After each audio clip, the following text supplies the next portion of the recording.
Okay, I have my,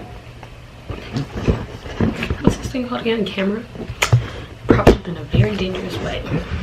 But while I'm trying to figure this out, I'll just talk to you guys. Okay, this isn't too bad. Yeah, but I haven't been back in a while, so hey. I'm about to get ready for nothing because I'm literally not going anywhere. After this, I'm about to take a test. I just thought I'd film and give you guys a life update, but not really. I just had some stories that I wanted to tell, but I was gonna do that while building a gingerbread house, but I don't have that here and I'm in the mood to film. So I'm gonna start from like 3 months ago because that's how long I've been gone. And so you guys remember that video that I did? It was a get ready with me, and I was sitting on the floor and I was talking about how I was getting ready to film a video, yada yada yada.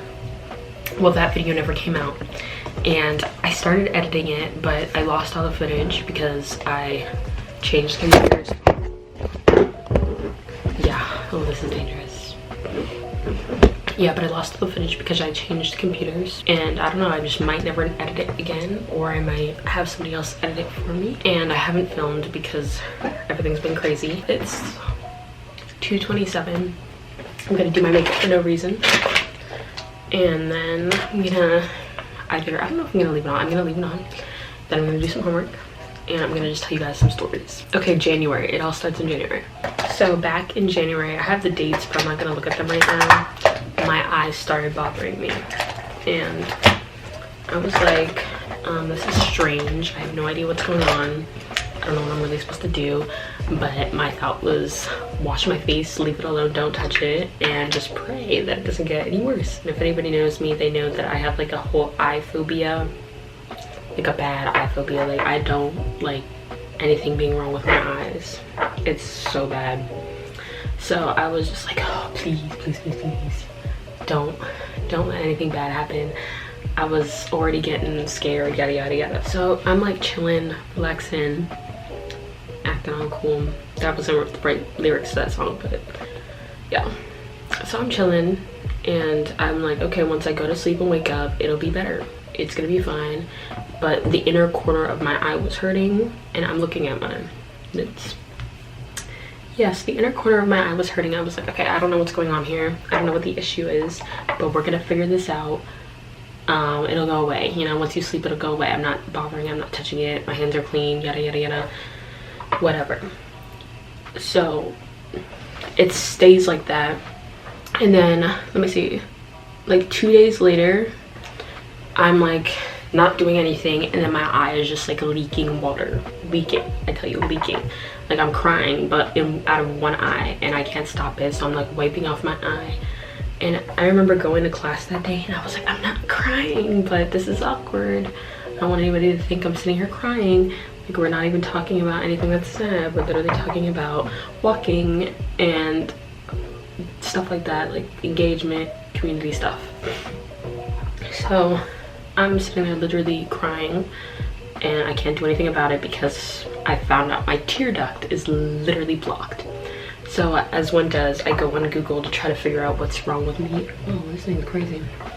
Yeah, and then there was stuff about how babies have blocked tear ducts when they're, you know, first born sometimes, and then like 2 months it clears up, but like just wiping it off. And sometimes moms put their milk on their eye, which I don't know how that works because I just think about like milk infecting your eye, but you know, babies are different. So I'm watching and reading about it, like, okay, you could do tear duct massages and things like that, but you know, if it doesn't go away, you're gonna have the doctor stick something into your tear duct, like a little needle thing, or like you're gonna have the thing blown up or have surgery.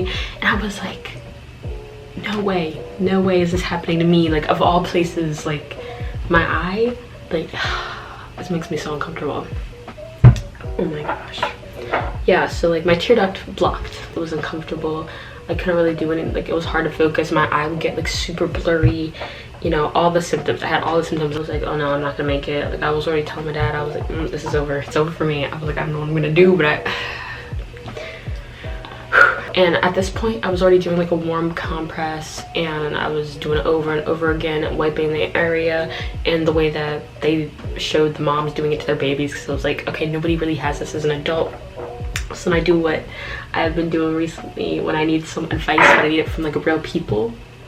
I went on Reddit, and somebody on Reddit was like, they blew their nose and then this thing came out, and I don't remember, I have it on my phone actually, and a dacrylith came out, and they were like, after that I felt normal. So I started blowing my nose. I was like, something's gotta come out, because like your nose, your ears, and your eyes, and your mouth and throat and all that stuff, they're all connected. So I start shaking it up, and I blow my nose, and nothing really happens, but I'm like doing that, the warm compress. I call my mom afterwards, but let me say this before.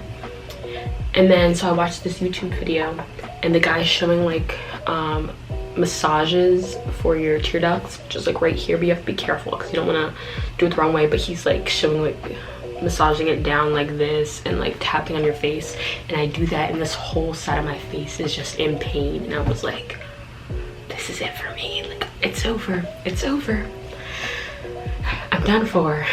And I was just like, oh my gosh, I'm gonna have to go to the hospital. I'm like, this is just too much back-to-back stuff that I'm just dealing with. Like I can't do this again. We say it again, like I've been to the hospital recently, but you know what I'm saying. And I massage my face, and I call my mom because I'm like, she might have to pick me up. I'm in pain. I'm like, I'm glad that I'm going to school close to home because I might die right now. And so I call her, and she's like, calm down. Just put a warm thing on your face. Don't touch it too much. Don't do too much like that, because I don't want, you know, you making it worse, yada yada yada. She's like, you'll be fine, it'll go away in a few days. But then it's funny because I talked to my dad the night before, and he was like, rinse your eyeball out. And he's like, if I was over there, you know, I would have put the thing and popped that and did that. And I was like, ah. And I know he would have done it too. So it was just funny that they have like two completely different approaches to it. So I just keep doing the warm compress. I did the massage, and then after like an hour and a half, it felt, my face actually felt better. And so that night I have those spicy pickles, like the ones that they have in that little packet, and I had a pack of them, and I'm like, okay, spicy food makes your like nose run and makes you a little watery eyed, whatever. And I was like, that's exactly what I need right now. So I did the massages, I kept on doing the warm compress, and then I eat those pickles. I sit down on my bed because I'm like, okay, I'm just gonna sit up, I'm gonna ride this one out. I'm gonna, you know, pray this gets better, because I cannot go to the hospital. Like I don't want to have to go for this issue, like of all things. Like, oh my gosh, this is not what's gonna put me in, you know what I'm saying? So I eat the pickles, I'm in bed, and after I was on the phone, and then after a little while, like I feel something in the back of my throat, like, you know when your nose runs but then it runs to the back and you kind of feel it go down your throat. So I feel that happen, and literally I spit the thing out, and it's one of those dacrylith things, and then it happens a second time. Then after that, my eye was better. So it was like my tear duct was clogged, and I know this is super gross, I should put like a gross warning or something, but if this ever happens to you, I'm literally saving your life right now, you know, because I didn't want to get surgery, because people get surgery for that stuff. So that was the first story. So that's what I was going through at the beginning of January. And you know, it's the new semester. I did film a video back then, but you know, things started getting crazy. And I forgot I had coffee. I feel like my whole makeup routine is genuinely my eyebrows, because I have not learned how to do eyeshadow and all that stuff yet. I might just stop after this. Okay, I'm gonna get into the next story now while I'm looking for this. But basically, if you guys watched America's Got Talent, there's this dude on the show. He's funny. His name is Preacher Lawson, and so he was on the show. Don't judge me for my concealer. I left it slightly open, and it went crazy on my stuff. Like it crazy. Yeah. So his name is Preacher Lawson. He's a comedian, and he came to my school for a comedy show. So I went to the comedy show. And it was my first comedy show, and it was cool because it was on campus, and then there was other performers. I got a picture with every single one of them. I'm gonna like throw it up there or something, but I got a picture with every single one of the comedians, because afterwards we were waiting inside the room that they did the show in, but they went out the back, and I was like, they are not about to leave that fast. But yeah, I was like, they can't just walk in here and then leave. I was like, where does this hallway lead? Then I see some people moving outside the doors that we took to come inside, and by this point, you know, after the show ended, a lot of people left, because it was like 300-400 people in the auditorium, and they took off. I was like, when the concert was around, like, if you wait, you can see the people. So I waited, obviously, and so they came out around back. So there's no way for me to explain this, because if I draw this whole diagram, I don't know if you're gonna be able to see what I'm seeing. And they go out, and I go out of the auditorium, and I see them standing over there in like a little circle. There's like 30, 40 people. That might be too much. Like, I'm just gonna say 30 and keep it at that. But people standing in a circle, trying to take pictures, saying hi, whatever. And you know me, I ain't got time to wait. I was not about to stand there and wait, and then, you know, maybe they leave, whatever they're gonna do. I was trying to be up there, so I was like, excuse me, pushing my way through. And I made it to the front. I got every single picture with everybody except for this one dude. He wasn't even there. I think he left. Like, he has other shows in another city, so I'm like, maybe he took off. I didn't even see him, but I got everybody else, like pictures with everybody else. And it was just cool because I've never been to a comedy show, so it was my first comedy show. I haven't worn foundation in a hot minute. I'm like tempted to put it on right now just to see what that'll be like. It doesn't match my skin tone anymore. Like, at this very moment, I can't tell if I'm getting darker or lighter. I mean, I know I've been outside, but I'm still lighter than my foundation, which doesn't make sense because I got that foundation a year into quarantine. So honestly, does foundation go bad? I don't think so. Like, at least not that fast, right? I'm using the wrong thing for this. So what was I saying? But yeah, I went to the show. It was really funny. My phone was running out of storage. I purchased the Google storage, which has given me, you know, I'm gonna help you guys out now too. So for my Google photos, I don't know if everybody's gonna care about this, but I think this is a helpful thing to know. I thought if it fills up on one email, then I can just put in a new email to have it backed up to, and it won't cause any issues. So I think I did it wrong, where it was weird. So I had photos backed up on one email. That email was full, so I put a new one on there, but then it just took all those photos, the same ones that were backed up here, and it didn't back up the new ones, it backed up the old one. What I found out, I think if I deleted the old photos that were backed up on both accounts, then it would have made room for the new ones on this other account. But I didn't know all that. And Google Photos gives you so many issues, so many issues. So then when I went to buy the new thing, it still said the email was full, so I had to go back and delete all those pictures from up there. I don't know if that made sense. Somebody could drop a comment if they want me to explain it better.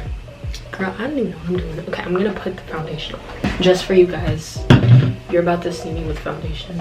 I haven't worn foundation since 2020. 2021, actually. I think late 2021. Because I stopped wearing it after I watched this video. I was still doing her everyday makeup routine. This is my hairspray water bottle. Oh my gosh. Okay. It's about to be crazy. I need to get some primer. I didn't know primer. Ooh, this is dark. Maybe I should shake it. I don't know if that'll help anything. But I heard that primer, because I didn't know what it was used for. So I heard that it was for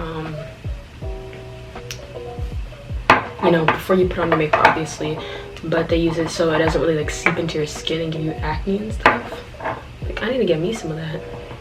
That's what I'm saying, because I like wearing makeup even though I don't wear it all the time. Like, I literally haven't worn it since, okay, I did wear it this weekend, but before that, December, I think, because I usually like would wear it when I film and stuff, and I haven't filmed in a minute. Like, let me tell you, I took a nice break.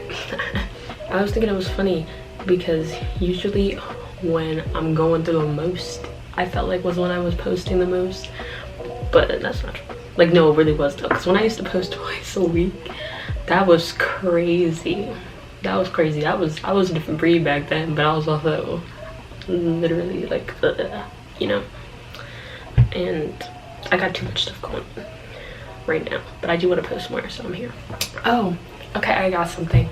I flew alone for the first time at the beginning of this month. I flew Spirit Airlines. Shout out Spirit Airlines. I saw this Twitter or TikTok, I don't even know what it's, I think I saw it on Instagram though, and this guy was like, put this plane down, because the turbulence was really, really bad, and he flew Spirit, and then in the comments everybody was like, when you fly Spirit, you become a spirit. So in the back of my head, that's what I would always hear, and I was like, oh man, I'm flying Spirit. I was like, I hope I don't have a bad experience. It was fun. It was a fine trip. I was cool.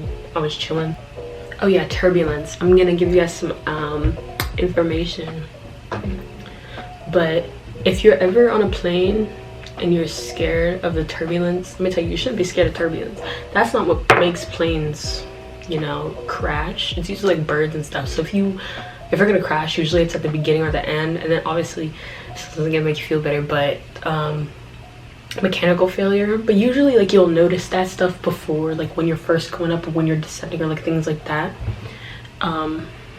Yeah, so you'll know.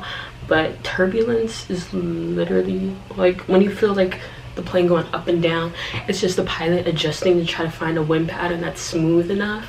And I think once you know that, you're like less concerned about flying. I just thought it was important to tell people, because turbulence, like, planes are made for that. Like, if turbulence is gonna take a plane out, that I don't know what you're going through, but that's something crazy. That's something crazy. But no, turbulence does not make a plane crash. And if this is false information, it's not, because I watched a video. No, but seriously, do your research. It's not really turbulence that makes planes go down. It's birds and mechanical issues. But saying mechanical issues doesn't make me feel better. But at the same time, like, knowing in that moment that you're not really gonna go down. But I used to watch a lot of Sharknado, so like every time I'm in the sky, I'm like, oh my goodness, a shark's about to come flying at me. I'm about to see some lightning and then a shark or Thor. I don't know if I ran out of storage space or whatever, but I'm gonna wrap this up. Maybe I'm gonna do my outro now, just in case. Thank you guys for watching. Please like, comment, subscribe, turn on post notifications, follow me on Instagram, yada yada yada. You know what to do. I don't know why we're acting like we've never been on YouTube before, but my lips look so ashy. See, I just don't know what to do. I'm just sitting here tapping my face.